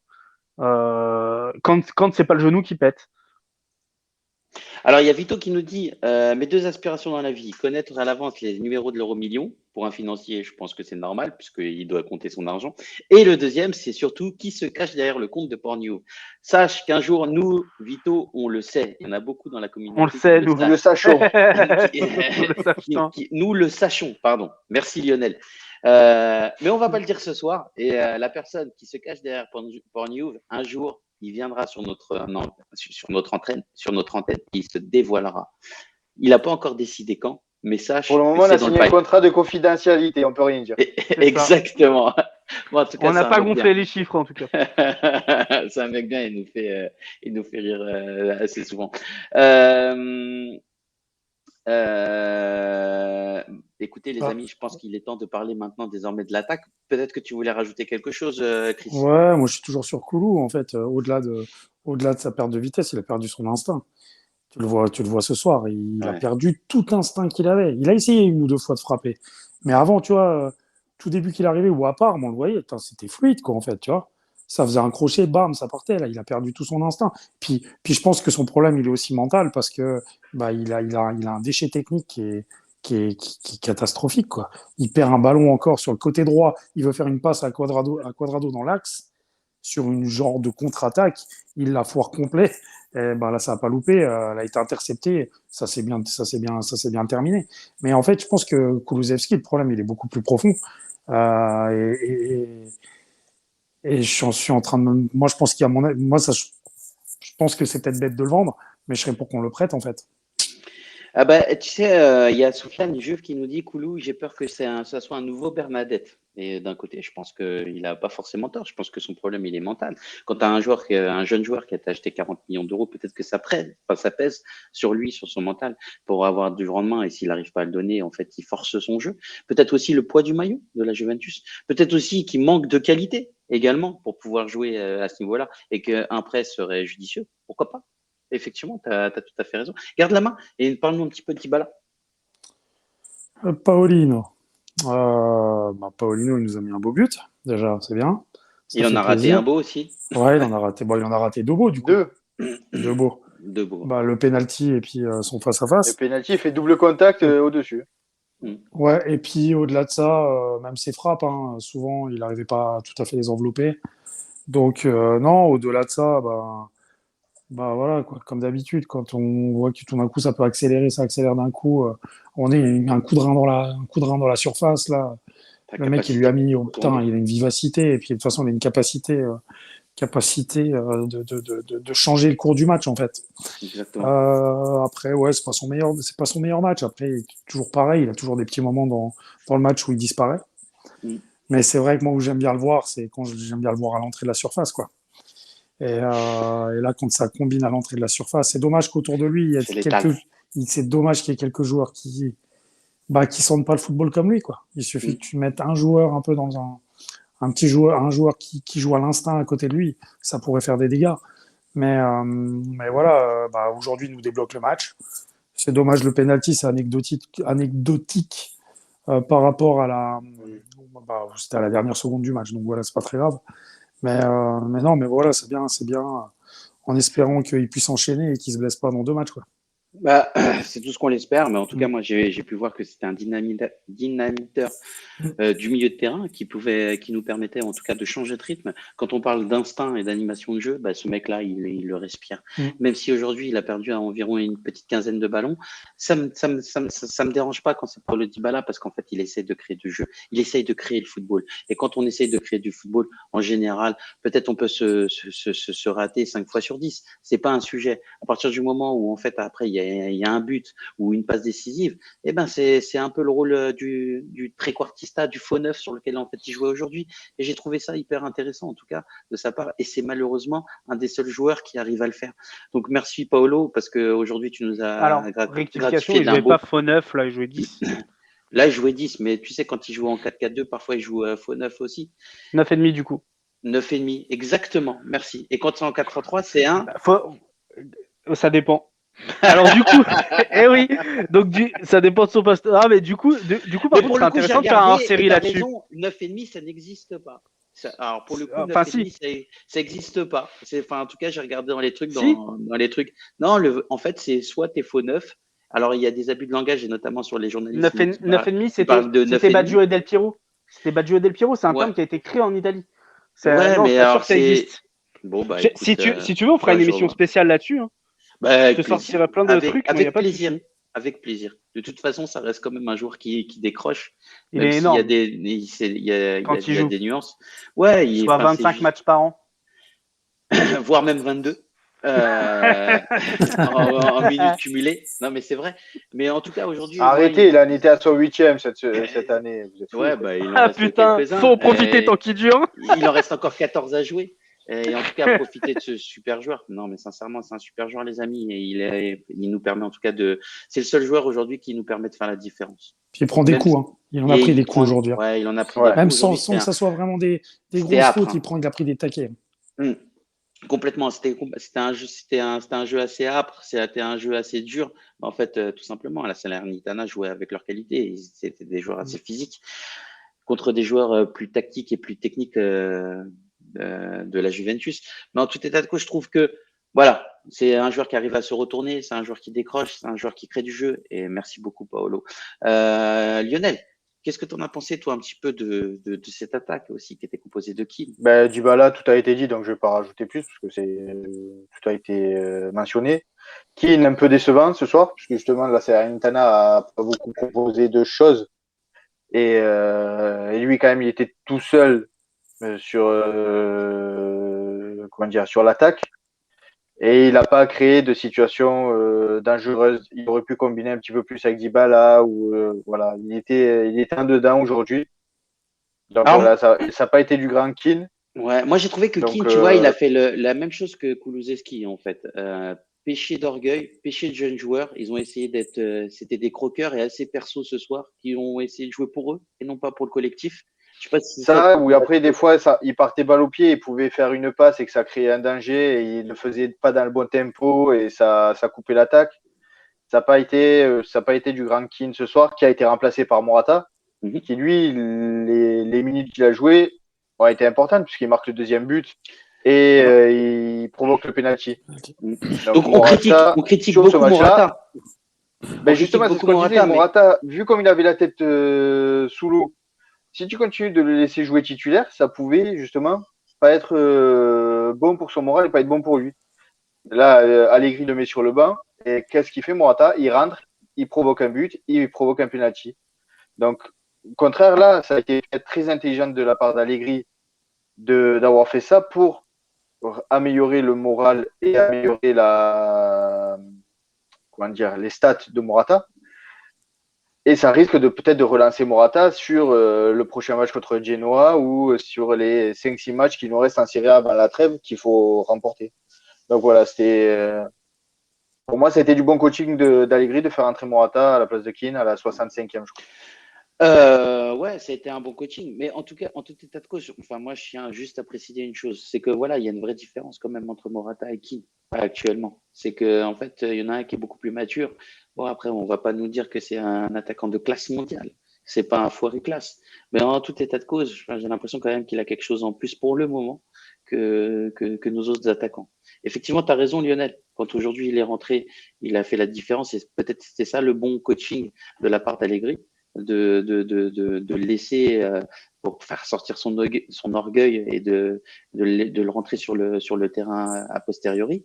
Et en même temps, tu vois, enfin, à chaque fois qu'on critique ce joueur-là, derrière, en fait, il est plus décisif que les attaquants qui sont sur le banc. Donc finalement, il n'y a pas trop de concurrence sur ce poste-là. Et c'est peut-être c'est ce qui nous manque. Tu vois. Chris, toi, une petite analyse aussi sur cette attaque, Bah, Dybala ou Keane, bon, Morata Dybala, j'en d'ailleurs. ai déjà parlé, mais ouais, Keane, de toute façon, moi, Keane, j'ai jamais été fan du joueur, donc ça va pas, c'est pas vraiment en ce moment ce qui nous montre qui va aller dans le bon sens. Il a une capacité de jouer de haut but qui est intéressante, parce que mine de rien, il a pris lui aussi de la masse, puis il est physique. Après, bah, des fois, il est un peu esselé aussi, il faut l'admettre, hein, quand même, hein. Il n'a pas tout le temps un C'est peu de monde ça. autour de lui, hein, ça l'aide Ouais, pas non plus. Mais par contre, oui, je reviens sur le fait que peut-être aujourd'hui, il a manqué d'altruisme. Je sais très bien de quelle action il parle. Quand il y a un bon mouvement et il doit la glisser dans l'axe à Bernardeschi, justement, et puis il préfère la jouer tout seul. Bon, bref. Après, c'est un attaquant, tu vois, c'est toujours pas un problème. C'est ça, ça Je vais rentre, on faire va plaisir, dire, c'était bien joué. je vais faire plaisir à Eza. Giroud qui défendait Djibril Cissé en disant moi je m'en fous, moi qui croque 15 occasions tant qu'il met un ou deux buts par match. Tu vois, après c'est un attaquant, tu peux pas lui Mais c'est demander des vrai. fois. Mais c'est vrai, non, mais moi c'est pour ça, c'est pareil quand tu dis, quand tout à l'heure, Titou, tu parles des ballons perdus de Dybala, mais Dybala c'est un créateur, c'est un mec qui C'est provoque. ce que j'ai Donc dit. c'est logique, effectivement, que les joueurs offensifs, on va pas demander à un Exactement. joueur offensif de pas perdre un ballon, les mecs, c'est pas C'est des clair. C'est extraterrestres. clair. C'est Donc, clair. il y a des choses comme ça qui me gênent pas. Moi, le problème de Keane, c'est qu'il est totalement inconstant. Il est totalement immature, je pense. Et de nouveau, jouer dans cette Juve, c'est pas comme jouer au PSG de l'année dernière, quoi. Le Ouais, PSG de tout l'année à fait. dernière qui a une Il attaque prenait son stratosphérique et couloir. que les mecs, techniquement, ils sont tous énormes autour. Ouais. Et c'était peut-être aussi plus facile pour lui de marquer. Donc voilà. Après, et Bah, il puis y a pour ça qui enchaîner, joue. vas-y, Mais vas-y. pour moi, Keane et Morata, on compare des situations différentes avec des âges différents, mais on est vachement dur avec Keane. Keane, c'est un but toutes les 151 minutes en Serie A depuis qu'il a commencé à jouer en Serie A. Tout Match club sur, confondu. match sur 3. Même un peu moins. Bah non, ouais, du coup, un peu moins, Un Un match et peu demi. un match et Un demi, match un et match demi. et Ouais, demi à un peu peu plus près. d'un match et Un demi. but tous les matchs et demi à peu près. Ça, je sais plus compter, les gars. Morata à la Juventus, c'est un but toutes les 198 minutes. Il a fait plus de matchs. Oui, beaucoup plus de matchs. Mais Et il tu a pas fais plus marqué beaucoup longtemps. plus de buts. Non, mais Plus de sur ces 100 matchs, plus de 100 surtout matchs en Serie A avec la Juventus. si Mais tu prends sur au-delà de les deux ça, j'ai dernières pris en saisons, minutes. J'ai pas pris si en tu matchs joués, j'ai pris par rapport aux minutes jouées avec la ouais, mais Juventus. ça, Et par rapport aux minutes jouées avec la Juventus, est-ce que tu as pris les matchs avec la Juventus même avant qu'ils repartent? j'ai pris les matchs de Serie A pour Keane, donc tous clubs confondus, et j'ai pris les matchs de la Juventus de Morata, toutes saisons confondues. Et malgré ça, on arrive à un ratio qui est pas ouf, et un total de buts de Morata en Serie A. J'ai pas pris la C1 ni rien, parce qu'en Champions League, il performe plutôt Morata, il a été plutôt décisif. J'ai pris la Serie A. En Serie A, il a un ratio qui est pas terrible, Morata, parce que il est présent souvent dans les matchs importants, que ce soit parce qu'ils sont décisifs pour arrêter une hémorragie, ce genre de choses, ou parce que c'est des gros matchs, des grosses rencontres où il se montre beaucoup plus. Il a un problème de constance de ce niveau-là. Keane, Ouais, c'est vrai. effectivement, un problème de constance, mais parce qu'il est jeune. Donc il a un Ouais, problème mais de constance de ce point de vue-là. ma question, c'est sur ta stat. C'est est-ce que tu as pris les stats aussi lorsqu'il était à l'époque à la Juventus? Parce qu'il Oui, c'est jouait ce que pas je t'ai dit. beaucoup. Ok, c'est ça. Mais j'ai pris par minute jouée. Ouais, C'est ce que je te parce dis. Je te qu'il a dis joué pas à par l'Hellas match. Je te Vérone, dis tout par ça, il a minute pas jouée. marqué beaucoup de buts, hein, J'ai dit par minute Ouais, jouée. aussi à ok. l'époque. Keane en Serie A par minute jouée, son ratio, c'est 1 toutes les 151 minutes. C'est Ouais, pas d'accord. dégueulasse pour un joueur de 22 Non, de mais la. non. Encore une fois, c'est pas, enfin, moi, c'est pas Il est inconstant parce c'est qu'il est pas jeune, c'est pas mes mais propos. Exactement. quand il a personne à côté de lui pour le faire des passes, Exactement. c'est Mais compliqué. moi, ce que je dis, Mais c'est il a de l'avenir à qu'aujourd'hui, la Juventus, mais peut-être, mais, mais pas tout seul. sûrement, mais exactement, mais sûrement. Et en plus, je te donne raison. Je dis juste qu'en fait, aujourd'hui, à l'heure actuelle, à l'instant T, c'est qu'on a un joueur qui est beaucoup plus mature et qui arrive à créer beaucoup plus de situations décisives que Keane. Et qu'aujourd'hui, en fait, Keane Bah, ne serait pas le titulaire indiscutable. Et malgré tout, on a un Morata qui est pas non plus ouf. Bah, c'est justement ce que ma stat évoque, c'est-à-dire que Morata, en ayant joué uniquement à la Juventus et parfois avec des très bons joueurs comme son premier passage, il est qu'à un but toutes les 198 minutes. C'est quand même plus de 2 matchs, quoi. Donc, oui, on a l'impression effectivement que Morata est plus mûr, et c'est vrai parce qu'il l'est dans ses décisions ou quoi, mais il reste très inconstant. Et peut-être que Keane a besoin de longévité et de continuité au front de l'attaque, même s'il n'a pas des joueurs qui sont énormes autour de lui, pour prendre de la confiance et peut-être devenir de plus en plus régulier vu qu'il est jeune et qu'il pourra être plus performant, alors que Morata, il approche de la trentaine et il se cache un match sur 2, quoi. Après moi, Morata, Vas-y, moi, Morata, j'aime bien quand il rentre en cours de jeu, tu vois. Tu vois, par exemple, sur ce match aujourd'hui où, voilà, Salah, on était obligé d'un peu sortir, tu vois. Morata, avec son jeu de vitesse, il est, euh, il est, euh, il est déjà plus performant. Moi, je préfère quand il rentre et que l'équipe en face est déjà un peu plus fatiguée. Moi, je préfère. Et puis, en plus, c'est un joueur qui dans des défenses fermées, bah, il a pas trop de poids non plus, tu vois. C'est la différence avec Keane, par exemple, qui doit au but. Tu vois, il est quand même un peu imposant. Mais De toute façon, c'est pas du justement, tout les mêmes joueurs, en fait. il y a quelque chose qui n'a pas été tenté et qui pourrait être pensé, c'est d'utiliser Keane et Morata, ou alors juste l'un des deux en tout cas, comme pivot excentré, ce qui était fait à l'époque avec la Norvège, avec Tore André Flo par exemple et tout. Et en fait, bah, ils ont passé une décennie 90 stratosphérique. Ils ont vraiment mis à l'amende beaucoup de sélections malgré un vivier qui n'était pas ouf. Parce qu'ils avaient cette tactique. Alors oui, c'est pas du beau jeu, hein, clairement. Là, ce dont je vous parle, même élaboré, même en voulant, c'est utiliser le pivot excentré, que ce soit à droite ou à gauche, comme point de chute du ballon, pour ensuite construire sur sa prise de balle. Mais ça pourrait être intéressant pour le jeu en pivot que malgré tout Morata sait faire aussi, et surtout le jeu en pivot que Keane sait faire. C'est-à-dire que s'appuyer sur Keane, redistribuer sur un Dybala qui serait là en position de faux neuf, qui est cher à Titou,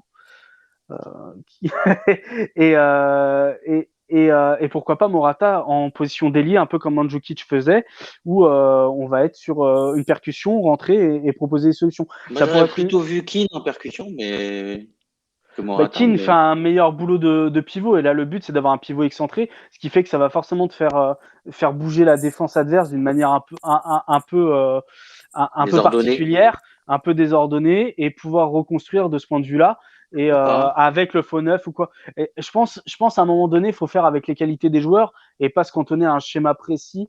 Allegri, peut-être, faut penser à ça. Hein. Parce qu'avec les milieux qu'on a, de toute façon, ce qui serait peut-être éventuellement plus facile, ils sont bons sur la récupération des deuxièmes ballons. Pourquoi pas? Ouais. Il y a Vito qui dit ça sent la double identité en parlant toujours de Pornhub. On voit plus trop Killing Joke. Justement, non, alors c'est pas Killing Joke, je te le certifie, ça c'est pas Killing Joke. Il y a Sofiane Jouve qui nous dit Koulou, j'ai peur qu'on ait un nouveau Bernadette, j'ai pas compris cette régression. Il y a Pornhub qui nous dit qu'il se dévoilera s'il gagne la Champions League. Il y a Forzaio qui nous dit je vais être là pour le jour où il est invité. Il y a Soufiane qui nous dit il a mis un but somptueux. C'est une Jorginho. Il y a Dante Naiko qui nous dit Dybala fait de belles performances malgré qu'il perde le rythme à cause de trop nombreuses blessures. C'est dire le niveau du joueur, et il a une bonne mentalité, il a la grinta. Je reviens un petit peu sur le chat parce que les amis, on a beaucoup parlé et on vous a peu sollicité. Je suis désolé, mais si on avait pas mal de choses à dire. Et Soufiane qui nous dit il a joué triquart ce soir, non. Oui, c'est vrai, tu as tout à fait raison. Et parfois même deuxième attaquant. Il y a Cheka qui nous dit une émission sur la série Prime, sur la Juve, ça serait intéressant. Alors moi, je l'ai pas vu encore. Apparemment, Lionel non plus, tu l'as pas vu. Mais effectivement, ça peut être. J'ai pas regardé non plus. Ça pourrait être intéressant puisque ça parle ça peut être un sujet de débat sur la Juve de Pirlo, pourquoi c'est éclaté, etc. On a déjà fait un bilan sur la Juventus l'année dernière. D'ailleurs, c'est un live qui a très bien marché. Si vous avez envie de le revoir, vous pouvez le revoir sur YouTube. Il y a Forzaio qui nous dit Keane est très brouillon. Soufiane qui nous dit à Tchekara, ça c'est une bonne idée, ça fait presque pardonner au 19. Bah écoute, on va essayer de le voir et puis on va essayer de faire un truc avec vous, ou peut-être qu'on peut essayer de faire plusieurs émissions de débrief sur ce truc-là. Enfin, je sais pas, il faut peut-être utiliser un format. N'oubliez pas le jeu concours sur la bannière Twitter. Dante Naikol qui nous dit pour Keane, Quels sont les critères pour le rachat automatique? Peut-on se permettre de le payer autant s'il ne progresse pas? Pourtant, il a du potentiel. Qu'est-ce que tu en penses, Lionel, toi? C'est quoi les critères de rachat? Je crois que c'était Ah, 35 millions. je m'en rappelle plus complètement parce 30 que millions. ce qui est sorti dans la presse et ce qui est sorti sur justement le communiqué de presse de la Juve, c'était pas du tout pareil. Donc je me rappelle plus les clauses. Direct, je crois qu'en tout, ça fait un transfert à 38 millions d'euros si je me trompe pas. Mais un des seuls points positifs en ce moment, parce que qui ne marque pas trop, c'est qu'en fait, il est formé au club et donc pour la liste Ligue des Champions, c'est très important.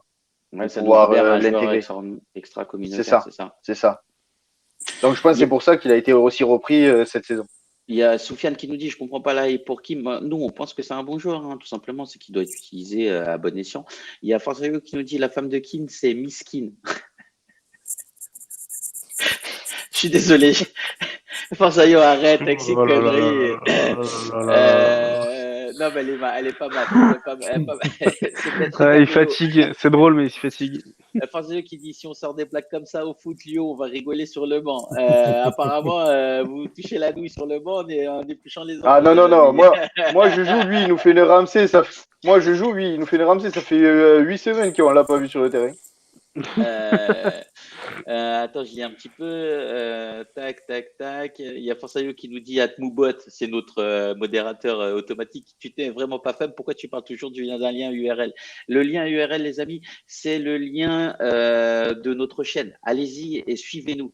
Il y a Sylviane Chouba qui nous dit effectivement, Morata est plus intéressant quand il rentre en cours de match. Sylviane, je suis désolé, à chaque fois je t'appelle Sylviane Chouba, je vais t'appeler Sylviane désormais. Il y a Porte-Juve qui nous dit Forzaio, laisse Moubot tranquille. Je suis sûr que c'est un chaud de la bite. Bon, enfin bon, j'ai l'impression qu'on arrive à la fin de notre débrief, les amis. Chris, dis-nous tes tops et tes flops ce soir. Petit mot sur Soulé, il a quand même fait sa première seconde en Serie A, parce qu'il n'a pas fait plus en fait. Il a fait 50 mètres en fait. Non, c'est pas Il a fait la possible. ligne de touche, possible, la rendu de la surface. Pas possible. Mais pourquoi pas possible? Moi, je suis parce que tu as une capitaine. hiérarchie, tu vois. Mais non, mais je suis un capitaine. Il y a un gamin qui rentre. Je veux lui donner du temps de jeu et lui donner de la confiance. En plus, je suis argentin et le mec, c'est un argentin. Mais je lui dis direct, mais vas-y, tire-le. Et s'il te fait une Dybala, il t'envoie le ballon. Pour le coup, on a laissé tirer le meilleur joueur et il nous a fait une Bonucci. Oui, mais justement, si Soulé te fait une Dybala, il tire comme ça. La pression sur Soulé à ce moment-là, c'est débile. Non, tu peux pas faire mais ça. c'est pas un match de Ligue des Champions. Au-delà de ça, il aurait fallu le faire rentrer avant. Il rentre avant. Non, mais il rentre avant, il fait quelques foulées, il touche quelques ballons, au moins 2 ou 3 ballons. Là, oui, éventuellement, il serait rentré alors que le match est gagné. Les 10 dernières minutes, ça aurait été bien. Ouais, voilà. Et après, moi, je pense qu'il aurait tiré après, alors qu'il a joué quelques ballons. Il n'y a aucune incidence sur le résultat du match. C'est pas trop grave s'il le rate, même si ça peut lui faire du mal. Mais là, psychologiquement, tu as touché 0 ballon, tu y vas, tu frappes. C'est ton premier ballon à la Juve. Je sais pas, j'aurais été seigneur, j'en sais rien, les gars. Moi, c'est pas une question de seigneur, il est romantique. Il est romantique. Mais oui, mais ça aurait été une Non, mais ça aurait été magnifique. Attends, je te dis pas que ça aurait pas été magnifique, je te dis juste que c'est suicidaire pour sa confiance. Ouais, ou pas. Et s'il le met, il le met. Là, c'est un truc. Regarde l'Angleterre à l'Euro. Quoi, l'Angleterre à l'Euro? Il fait rentrer uniquement pour la séance de tir au but des jeunes. Ils ont fait quoi? Ils n'avaient pas touché un ballon.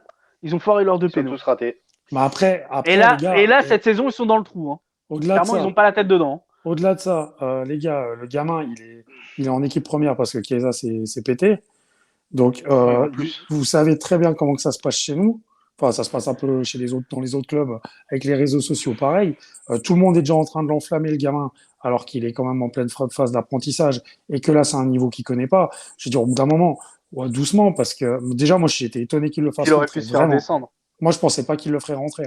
Je pensais qu'il. Il n'est pas rentré finalement. En fait, il fait de la merde. En fait. Non, mais franchement, il est rentré 2 secondes.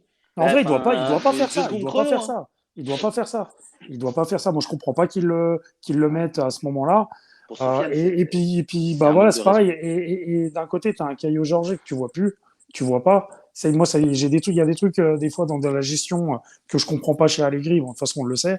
Mais voilà, moi, j'ai pas trop compris le fait qu'il le fasse rentrer. Mais au-delà de ça, faut être patient avec lui. C'est un gamin. Hein. Oui, ça se trouve. je trouvais que l'histoire était belle. En Oui, fait, non, mais première bien sûr. minute, il vient, il remplace, etc. Tu sais, dans l'imaginaire, tu lui donnes le ballon et tu lui dis, vas-y, mon grand, fais-toi plaisir.